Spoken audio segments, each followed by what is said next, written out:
Last month, Steven requested me on Patreon to review The Ridiculous Six, and now he's continuing that theme by asking for a review of the next movie Adam Sandler produced for Netflix, The Do-Over. For this movie, Sandler opted for a co-star in the form of David Spade. In fact, Spade is more the main character here, with Sandler playing his friend who helps jumpstart the plot. I actually do think David Spade is a funny actor, and he's more than proven himself playing the sarcastic quipster. He had a good team-up with Chris Farley and Tommy Boy, and he was, of course, the voice of Cusco in The Emperor's New Groove. And Spade actually does an okay job in this movie. It's a shame the material is not quite up to snuff in my opinion. The potential is there to make a funny comedy with this concept of a put-upon man who tries to restart his life. However, the laughs don't materialize.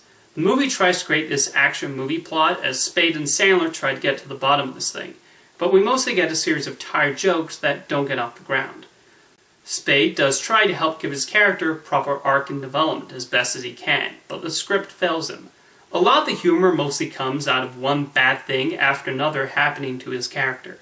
We also get a lot of the standard gross-out jokes, including a scene centered on a character's nether regions, another scene where Spade vomits, and then later Nick Swartzen's bone sticks out of his elbow after he's hit with a car too many times. I should also probably mention how shockingly homophobic The Do-Over is. There are a number of jokes made at the expense of gay characters. And there's also a scene where Sandler is getting tortured and he keeps implying his torture is gay, which he keeps denying in a defensive manner. I thought those jokes stopped being acceptable several years ago, but I guess The Do-Over did not get the memo. For most of the movie, it's just sort of a run-of-the-mill, unfunny comedy. However, The Do-Over then takes a turn in the third act where it tries to be deeper and more emotional, and it doesn't work. In a better comedy, I can see that sort of reveal working, but in this movie, the whole thing just felt unearned and a cheap way to grab the audience's emotions. I also know people like to accuse Sandler of picking movies based on places he would like to vacation to. And yeah, it's hard not to think that he must have really enjoyed himself during the scenes in Puerto Rico. Although it's worth remembering, movies still take a lot of work to put together, and the action scenes likely required a significant amount of preparation. He's not hanging out at a bar drinking tequila while waiting to be called to set. Beyond David Spade, is there anything else positive I can say about The Do-Over? Well, Kathryn Hahn is in the movie, and you can never go wrong with her. She is funny in pretty much everything, and what little spark there is in this movie comes from her.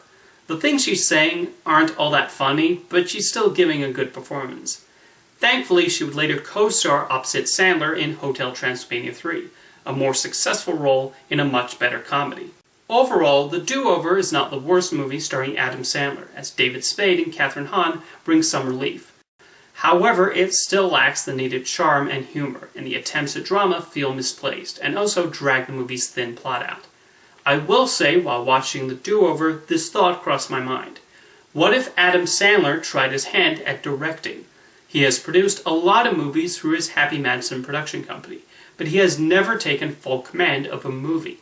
He usually hires collaborators like Dennis Dugan, Frank Carrassi, or in this case, Stephen Brill. But he has surprisingly never gone the George Clooney route and directed his own films. I do think he has proven himself talented on multiple occasions, and maybe there is untapped potential here. I know there is zero chance Adam Sandler will watch this video, but if he does, I would love to see you direct a movie. Anyway, let me know what you think of The Do-Over in the comments, and thank you for the request, Stephen.